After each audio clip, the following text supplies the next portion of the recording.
여러분 안녕하십니까? LG 헬로비전 경기북부 헬로TV 뉴스 특집 오픈 스튜디오 시작합니다. 2025년 첫 순서로 제1회 동두천 보훈헌혈축제가 열린 동두천시를 찾았는데요. 헌혈증 증정식이 열린 이곳 동두천시청 앞에서 보훈과 헌혈, 축제의 의미 등을 짚어보도록 하겠습니다. 특집 헬로TV 뉴스 현장 스튜디오 지금 시작하겠습니다.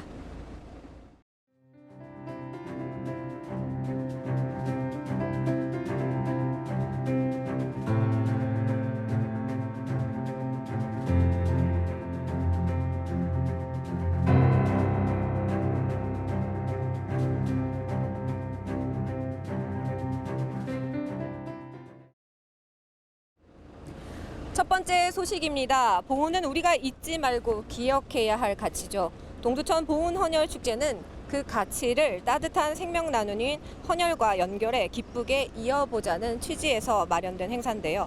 먼저 축제 현장을 이재필 기자가 취재했습니다. 헌혈버스가 동두천 시청으로 들어오고 헌혈을 하기 위한 시민들의 발걸음이 이어집니다. 생명을 나누는 따뜻한 현장. 시민들은 망설임 없이 팔을 걷어붙였습니다. 원래 자주 했었는데요. 그동안 일이 있어서 못 오다가 오랜만에 이제 행사가 있다고 해서 와가지고 하게 되는데 이제 뜻깊은 일에 참여하는 것 같아서 뿌듯합니다. 평소에 생각을 못하고 지내다가 이게 마침 이렇게 캠페인 행사를 한다는 걸 알게 되고 이렇게 참여하면 좋겠다 이런 생각을 하게 돼서 필요로 하시는 분들한테 피가 이렇게 적절히 쓰여서 좋은 치료나 이렇게 이루어졌으면 좋겠습니다. 네. 이곳은 제1회 동두천 보훈헌혈축제 현장입니다. 동두천 의료사회복지재단과 대한적십자 동두천지구협의회가 공동 주최한 이번 행사는 헌혈을 통해 보훈이라는 가치를 기억하고 생명을 나누자는 취지로 기획됐습니다. 특히 이날 축제 참여자들은 국가유공자들을 위해 사용해달라며 헌혈증 약 500장을 중앙보훈병원에 기부했습니다. 기부에는 시민 약 150명이 참여했습니다. 특히 호국 보훈의 달 맞아서 이렇게 헌혈 축제 한다고 해서 찾아왔거든요. 네, 이번 기회로 기부된 헌혈증이 좋은 곳에 쓰일 수 있고 다음에도 되도록 자주 참여하도록 하겠습니다. 이번 축제에는 6.25 전쟁 당시 동두천에 설치됐던 노르웨이 야전병원 노르메시의 인도주의 정신을 계승하자는 의미도 담겨 있습니다. 노르메시는 전쟁 기간 동안 유엔군뿐만 아니라 시민 등 약 9만 명의 생명을 구했습니다. 축제에 참여한 이들은 지금 이 순간 당신의 헌혈은 누군가의 생명을 살리고 한 시대를 지켜낸 용기를 기억하는 고귀한 행동이라는 데 공감했습니다. 이 헌혈은 단순한 기증이 아닙니다. 참전 용사와 국가 유공자의 헌신을 기리는 대한민국 최초의 보훈 헌혈 축제입니다. 당신의 동참으로 그날의 야전병원은 오늘의 축제로 되살아났습니다. 보훈의 도시 동두천에서 막을 올린 보훈 헌혈 축제. 축제는 오는 18일까지 동두천 전역에서 이어집니다. 헬로TV 뉴스 이재필입니다. 네, 축제 이모저모를 만나보고 왔습니다. 한마음으로 헌혈에 동참하는 모습을 보니까 보기가 굉장히 좋은데요. 현장에서도 제가 직접 보니까 앞으로 더욱 많은 분들이 또 참여를 하고 축제도 더욱 확대됐으면 하는 바람입니다. 계속해서 또 동두천 의료사회복지재단 이수진 이사장과 더 자세한 이야기 나눠보도록 하겠습니다. 자리하셨습니다. 안녕하십니까? 네, 드디어 첫 번째 이 보훈 헌혈 축제 피날레가 완료가 됐습니다. 감회가 남다르실 것 같은데요. 어떠신가요? 네, 4월부터 뛰어온 이 여정이 오늘 지금 성대하게 마무리되는 것 같습니다. 그래서 너무 기쁩니다. 네, 사실 그 4월부터 2달여 동안이잖아요. 특별히 기억에 남는 순간이 있으셨을 것 같습니다. 소개 좀 부탁드릴까요? 네, 저희 재단의 홈페이지나 SNS를 보시고 연락을 주신 시민분들이 계셨습니다. 특히 한 분께서 재단으로 우편을 통해서 96년도부터 모아오신 헌혈증을 기증을 해주신 분이 계셨습니다. 그래서 다행히 그분의 연락처가 기재가 되어 있어서 오늘 이 자리에 모셔서 시민 대표로 같이 헌혈증 기증식을 할 수 있었습니다. 그래서 많이 기억에 남습니다. 아, 네, 직접 연락도 주시고 이렇게 직접 참여를 하셨다는데 더 의미가 있을 것 같습니다. 이렇게 모인 헌혈증 어떻게 사용되는지 궁금할 것 같은데요. 어떻게 네네. 사용되나요? 저희가 한 500여 장 지금 모아졌고요. 그래서 이 헌혈증을 국가유공자나 참전용사 그분들의 가족분들, 유가족분들을 위해서 헌혈 지원을 할 예정입니다. 네, 축제에서 또 문화예술이 또 함께 접목이 됐었는데 내년은 이 부분을 조금 더 확대하실 계획이시라고요. 네네, 시민분들과 그리고 청년 세대 그리고 청소년 세대가 더 많이 함께 즐길 수 있도록 문화공연을 좀 더 풍성하게 하려고 노력하고 있습니다. 네, 그렇다면 또 끝으로 이번 축제에 참여해주신 분들과 LG 헬로비전 시청자 여러분들께 한 말씀 부탁드리겠습니다. 네, 기억을 잊고 생명을 나누는 이 여정에 함께해 주신 시민 여러분, 그리고 군 관계자 여러분, 그리고 기관 여러분 모두 감사드립니다. 그리고 내년에는 더욱 발전되고 더욱 참여하기 좋은 축제로 만들기 위해서 노력을 다하겠습니다. 여러분 기대해 주시고 참여해 주시고 응원해 주시기 바랍니다. 감사합니다. 네, 오늘 말씀 여기까지 듣겠습니다. 동두천 의료사회재단 이수진 이사장님과 함께 이야기 나눠봤습니다. 계속해서 다음 소식입니다.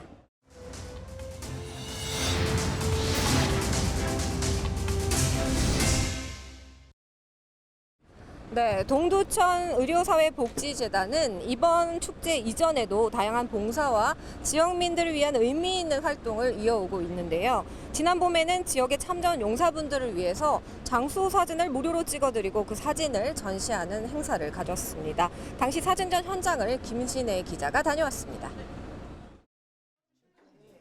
동두천 보훈회관 회의실 한쪽 벽면이 6.25 전쟁과 월남전 참전 용사들의 사진으로 채워졌습니다.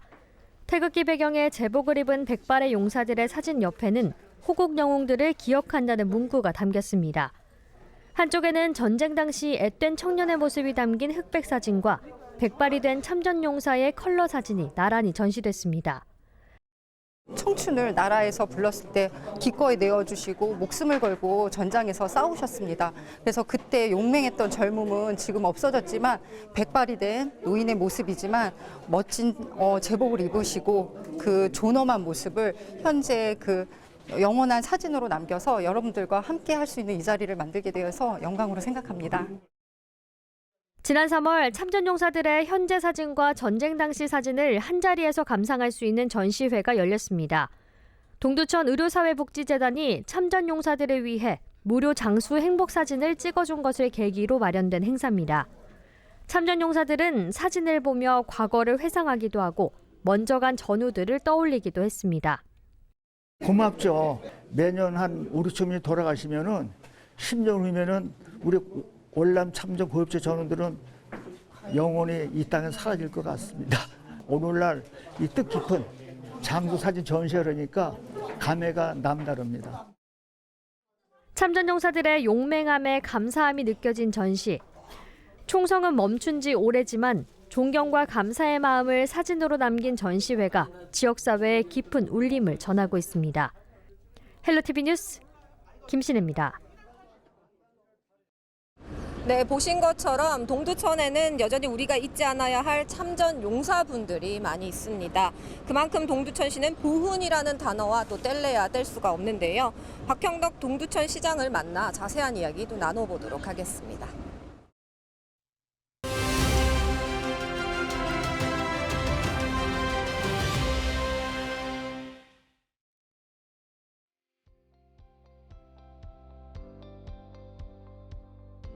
네. 6월은 또 호국 보훈의 달이자 또 세계 헌혈자의 날이 있는 뜻깊은 시기잖아요. 이런 시기에 우리 헌혈로 있는 생명, 또 보훈으로 있는 감사라는 의미 있는 슬건날에 제1회 동천 보훈 헌혈 축제가 개최돼서 매우 뜻깊게 생각을 하고 있습니다. 이번 축제는 동천 의료 사회복지재단과 또 대한정신자사 동천시 축구협회가 주관하고 우리 동천시가 후원하는 행사로 나라를 위해 희생하고 헌신하는 국가 유공자에 대한 감사의 마음을 전하고자 이런 자리를 마련했습니다. 네, 우리 동천시는 뭐 나라를 위해 희생하신 그 수국선열과 국가유공자에 대한 숭고한 뜻을 좀 기리기 위해서 매년 정성스럽게 또 추모제 일영제를 또 지내고 있습니다. 또한 국가유공자 또 보훈가족을 위해서 실질적인 예우 정책도 지속적으로 추진하고 있고요. 보훈 명예수당을 포함한 각종 수당 지원은 물론 또 우리 국가유공자 전용 주차구역 설치를 대한민국 최초로 또 공공시설 이용 요금 면제 등 생활 미착형으로 좀 지원을 좀 해주고 있고요. 아울러 또 호국정신 또 함양과 또 유공자의 또 사기 진작을 위해서 현장 안보 견학, 보훈 문화 확산을 위해서 예술제와 또 사진전도 매년 또 개최하고 있고 앞으로도 순국선열과 또 국가유공자에 대한 존경과 감사의 바탕을 로 해서 우리 예우와 지원을 좀 더욱 좀 내실화하고 보훈 정신이 좀 일상 속에 살아설 수 있도록 최선을 다하도록 하겠습니다.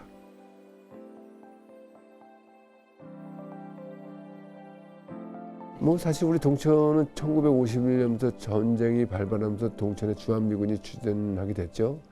우리 전체 면적의 아마 42%를 또 국가 안보를 위해서 제공했는데 아마 일반 분들은 전체 면적의 42%에 대해서 인식을 좀 못할 수도 있는데요. 여의도에 아마 7배라고 보면 되고 상당히 우리 동천시로서는 전체 면적의 건 반을 주한미군 공유지로 제공했다고 봐도 과언이 아니죠.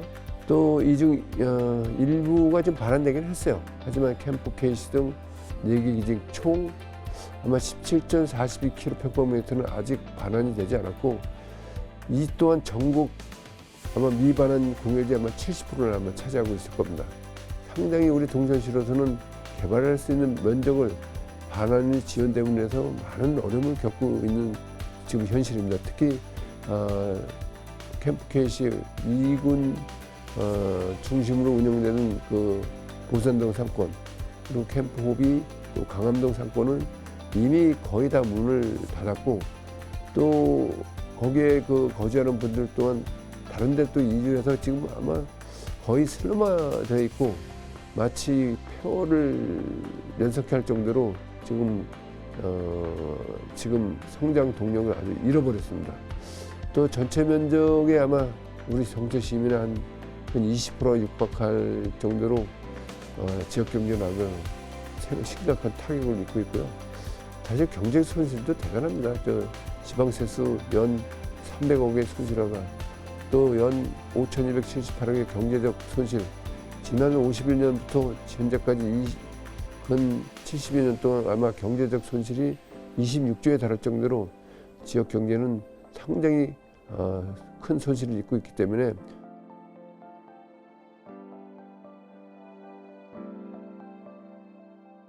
아무래도 제가 그 민선 8기 취임하면서 우리 주한미군 공유지가 계속 반환이 지연됨에 따라서 국무총리, 행안부 장관, 국방부 장관 그리고 관계부처를 수없이 방문하고 또 우리 범시민대책위가 기지 반환을 위해서 많은 집회 5번에 걸쳐서 지금 집회를 거쳐서 진행이 되어 왔지만 정부는 아직까지 우리 동천에 대한 이렇다한 그런 답을 주지 못하고 있습니다. 특히 평택 같은 경우는 동천에 있는 주한미군이 평택으로 이전하면서 평택 지원에 관한 특별법을 만들어서 18조 8천억 그리고 각종 규제를 완화시켜서 삼성이나 LG 민간 투자를 할 수 있는 그런 기반을 만들어줬는데 이제 우리 동천시도 주한미군이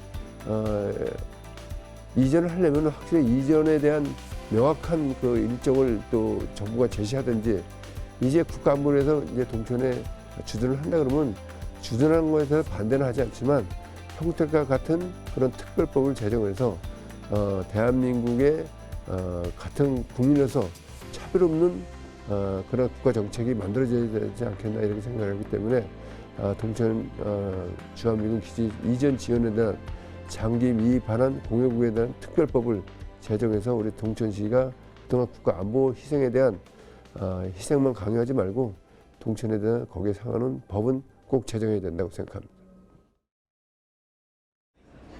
특집 현장 현장 스튜디오 동두천시에서 함께 했습니다. 앞으로도 보다 풍성한 경기 북부 지역 소식을 전하기 위해서 저희 현장 스튜디오는 지역 곳곳을 찾아가겠습니다. 이상으로 뉴스를 마치겠습니다. 시청해주신 여러분 고맙습니다.